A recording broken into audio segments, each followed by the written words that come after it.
I'm Sarah and today I'm going to show you guys my natural everyday makeup look.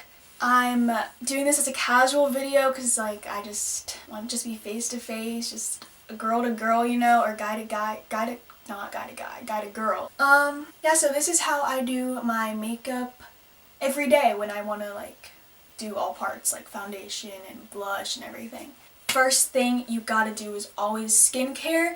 That is like my number one tip. Like obviously my skin's really bad right now, but I'm working on it and I have some products that are slowly getting it to be better. One of them I use in the shower though, so this right here I got for Christmas. It was in my Christmas haul.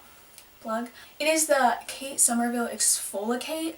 It is so good. It stings like a bad person. It hurts so bad. Like right after you put it on, you're like, can I take this off?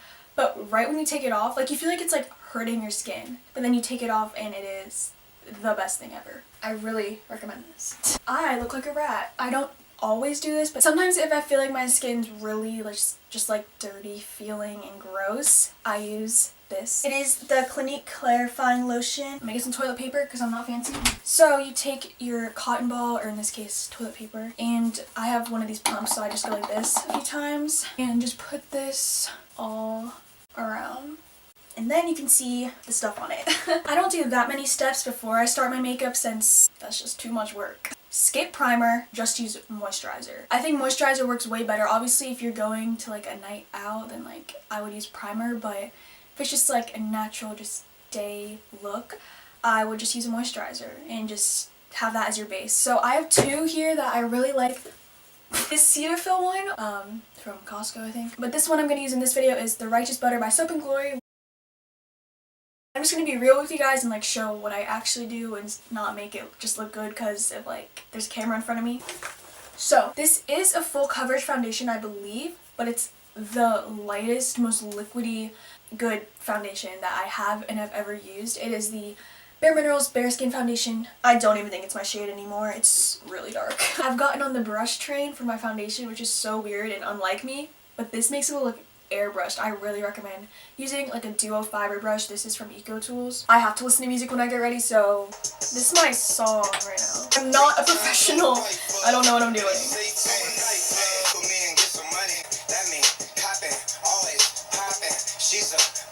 Let me just pause that. Then I do my, you know what? I'm just going to do it in the order I usually do it now. I was going to do concealer next because that's more acceptable. But I don't do that next. I do my brows next, okay? So we're moving on to brows. I use the Ka-Brow by Benefit in number 3. This takes a while too. I'm so sorry if the lighting's bad. Maybe if I turn the exposure down. Is that better? I need to focus on this, so this might take a while. A tip I have for this is brush them out before you shape them. I have the worst brows.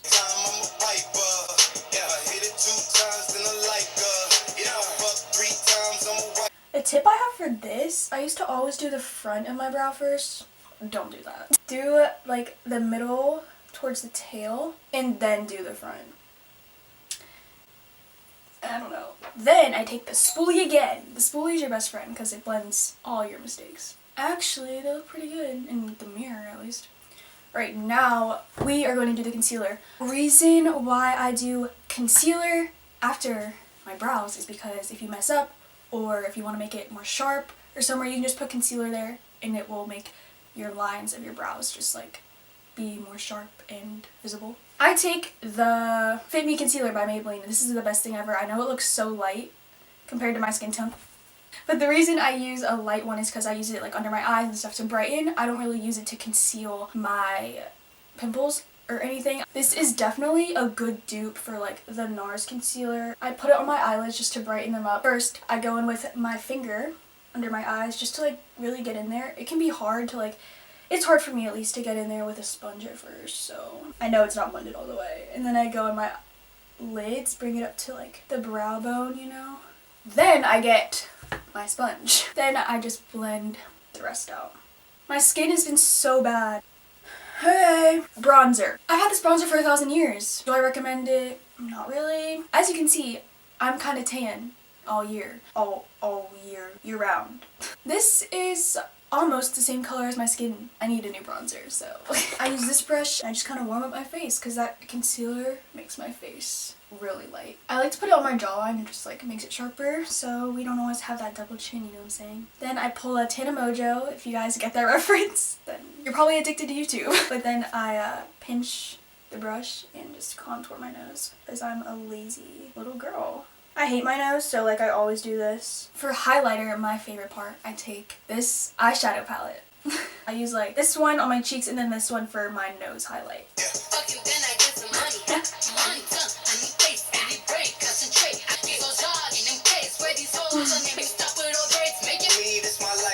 I take my Modern Renaissance palette. I don't do eyeshadow, but I highlight my brows and like my eye area, so I just take Tempera, which is just the lightest color in this palette, and put it under my brow bone just to brighten. And then I just put a little in my inner corners of my eye. I know that used to be a big thing, but just don't put too much because it just looks really obvious. Then the part that I think makes the biggest difference is the mascara. I love this part. So I just take this eyelash curler. I think it's really important to curl lashes. Okay, and it's by Revlon. This definitely makes a big difference. Going from a 2 to a 6 in this video. Then I'm going to use the Better Than Sex mascara by Too Faced. This stuff is good. I try to get as low on my lashes as possible so it kind of looks like I lined my tight line, even though I did not do that because that's scary. I put too much highlight on my nose, that's for sure.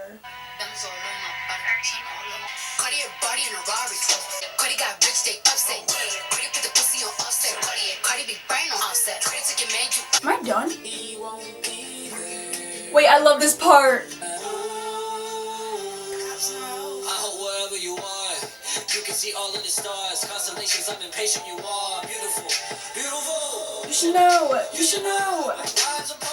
A tip I have for you guys, this might be like my most, did I get foundation on my shirt? Has that been there this whole time?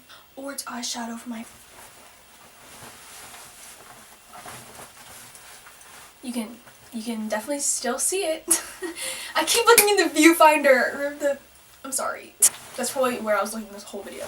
Whatever guys, secret's out, I have a stain on my shirt. The number one tip I have for you guys, if you just want to look dewy and fresh and natural, do not you dare, don't you dare use a matte lip. I think I look really a lot better when I have just chapstick on or a gloss on. Yeah, it just makes it look way better. Also, Carmex is really medicating and good for your lips. If I were to use a gloss, I would use this one by Buxom in Dolly. I mean, I guess I could put it on actually. I do not just smother all of my lips. I usually just put a little in the centers and just like dab. They're not sticky, but they're definitely like thick. I wouldn't just go all over, you know. Also, you may have noticed I don't use powder. It makes me look cakey. I don't mess with that. Lastly, I use the NYX Dewy Finish because we want to look glowing. We don't want to be matte. I'm switching spectrums, okay? Sometimes you just need a slow, sad song.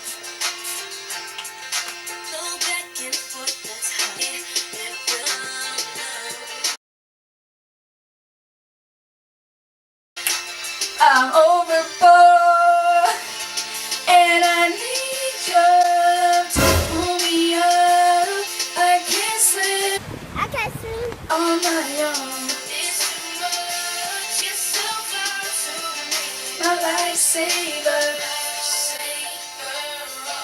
So that was my really casual way of showing you guys my everyday makeup look. I hope you guys enjoyed. Stay tuned for more videos. I'm planning on posting way more this year. That is definitely one of my resolutions. I don't make resolutions, but that's one of my goals, is to post more. Subscribe if you have not already. Hope you guys enjoyed. Thank you so much for watching, and I'll see you guys in my next video.